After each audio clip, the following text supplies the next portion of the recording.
Hello everyone. So I hope you people are fine, safe and happy at home.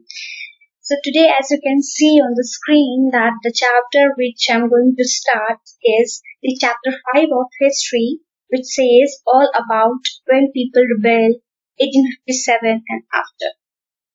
In this chapter we shall discuss about the the anger of the people, how the anger and how the temperament of the people changed into a popular rebellion, popular revolt. So about that we shall discuss in this chapter. The other name of the revolt of 1857 is also known as the Sepoy Mutiny and the First War of Independence. So let's see the introduction of the chapter. In this chapter, we shall mainly discuss about the outrage or the anger of the people of India from different backgrounds and against East India Company as they were facing suppression and hardships due to the policies made by the company and the changes made by them in their policies thereafter.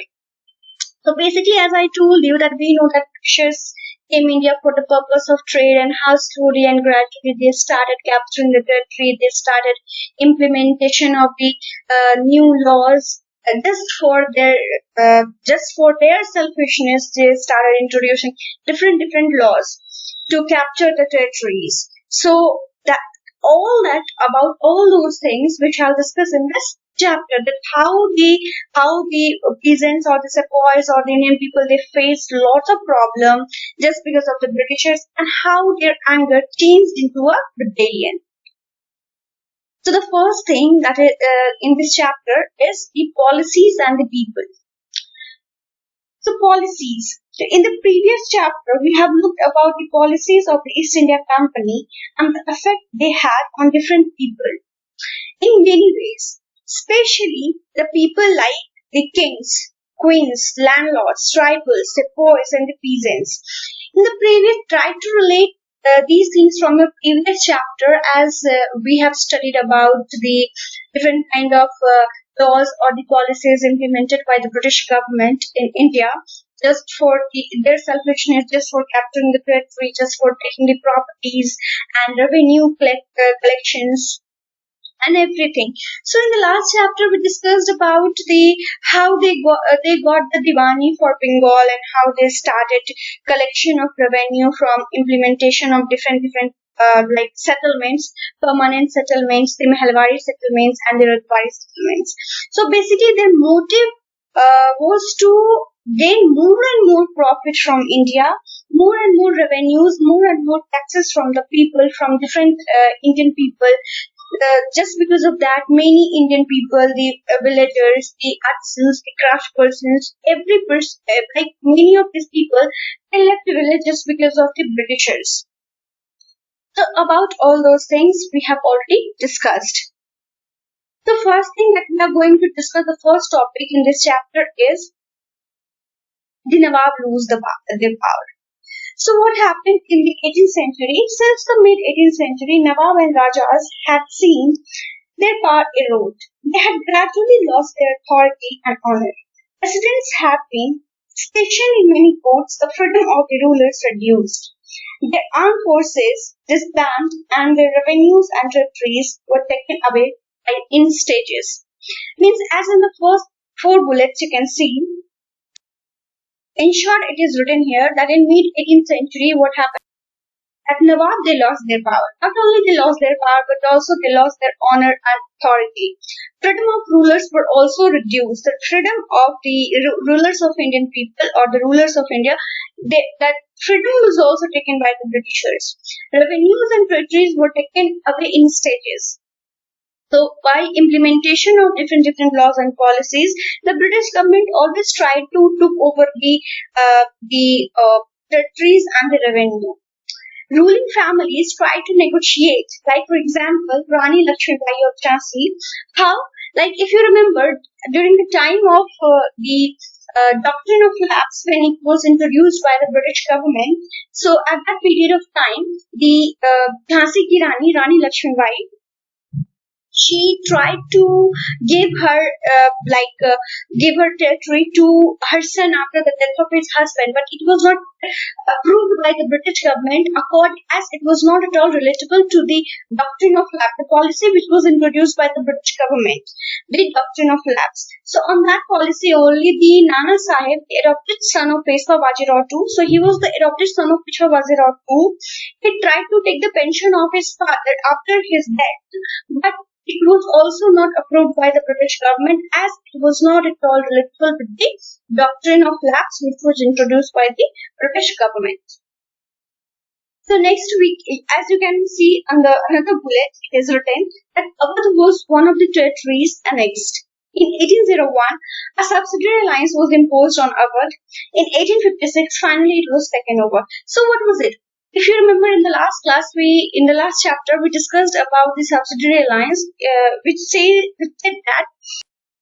So according to the subsidiary alliance, it was something like the Indian people, they were not supposed, Indian rulers, they were not supposed to have their own armed forces. Rather, for that, they need to talk to the British government, and British government would provide them with the armed forces, and for that also they had to pay taxes. And if they failed to pay the taxes, then the half of their territory would be annexed by the British government. So according to this policy, according to this subsidiary alliance, Awadh was one of the territories which was annexed by the British government. In 1801, the subsidiary alliance was imposed on the Awadh, and in 1856, it was taken by the British government. So here you can see in this map of India the location of Awadh. This one, the orange part that you can see here, the shaded part. This is the location of Awadh. Bringing an end to the Mughal dynasty. So British government not only wanted to rule over India, but also they wanted to just vanish the existence of the Mughal dynasty. So the company even began to plan how to bring the Mughal dynasty to an end. The name of the Mughal king was removed from the coins minted by the company. In 1849, Governor-General Dalhousie announced that after the death of Bahadur Shah Zafar, the family of king would be shifted out of the Red Fort and given another place in Delhi to reside in. It means that in 1849, when the Governor-General was the Dalhousie, at that time he announced that after the death of Bahadur Shah Zafar, the family of the king would be shifted out of the Red Fort, and not only this, the family of the king would be given some other place to reside in Delhi only. So it was the decision which was taken by the Lord Dalhousie, whereas in 1856, the Governor-General Kalim decided that Bahadur Shah Zafar would be the last Mughal emperor. So what happened in 1856? In 1856, the Governor-General Kalim decided that Bahadur Shah Zafar would be the last Mughal king, and after his death, none of his descendants would be recognized as king. They would just be called as prince and princess. So he clearly announced that the Bahadur Shah Zafar would be the last Mughal emperor. So many times the question is asked also in many of the examination that who was the last Mughal emperor. So he was Bahadur Shah Zafar. So that's how the company tried to bring an end to the Mughal dynasty. After that, we have peasants and sepoys.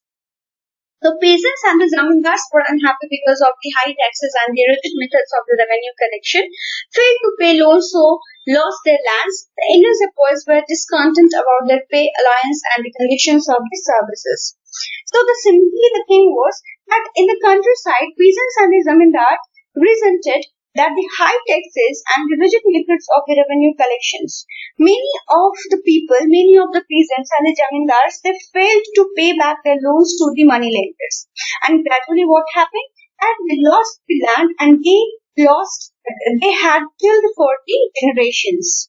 The Indian sepoys in the employ of the company also had reasons for discontent. They were very unhappy about their pay, alliances, and the conditions of services. As you can see, it is written the third bullet. So it is just because that many of the people, some of the new rulers, when moreover they violated their religious sensibilities, and belief. Did you know that in those days, many people in the country believed that if they crossed the sea, they would lose their religion and caste. So when in 1824, so that's why it is written that in the fourth bullet, new rules violated the religions and sentiments and the belief. They were not ready to cross. So when in 1824 the sepoys were told to go to Burma by the sea route to fight for the company, they refused. But they agreed to go by the land route.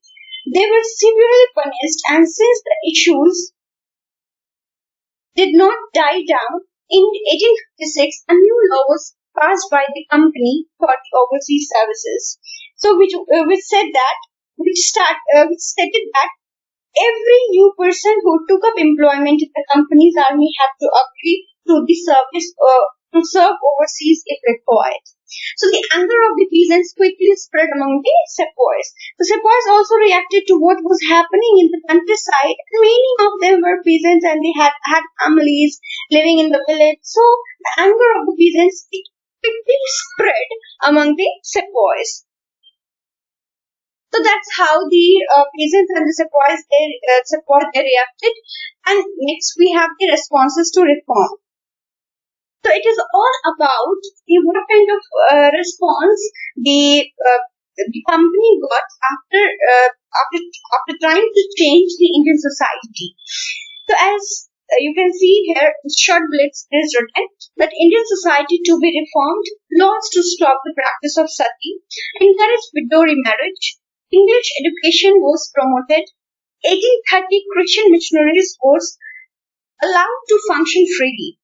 In 1850, conversion to Christianity to inherit ancestors' property, religious destruction, social customs, and the traditional way of life.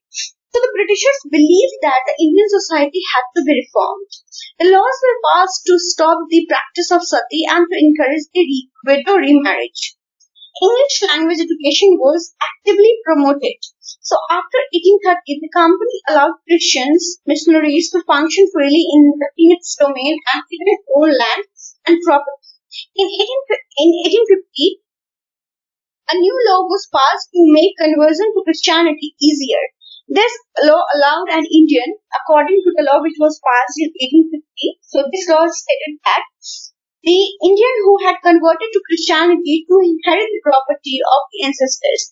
Many Indian, after the implementation of this law, when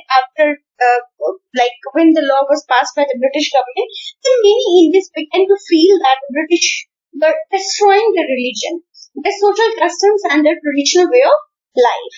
So basically, there were, of course, other Indians who wanted to change existing social practices.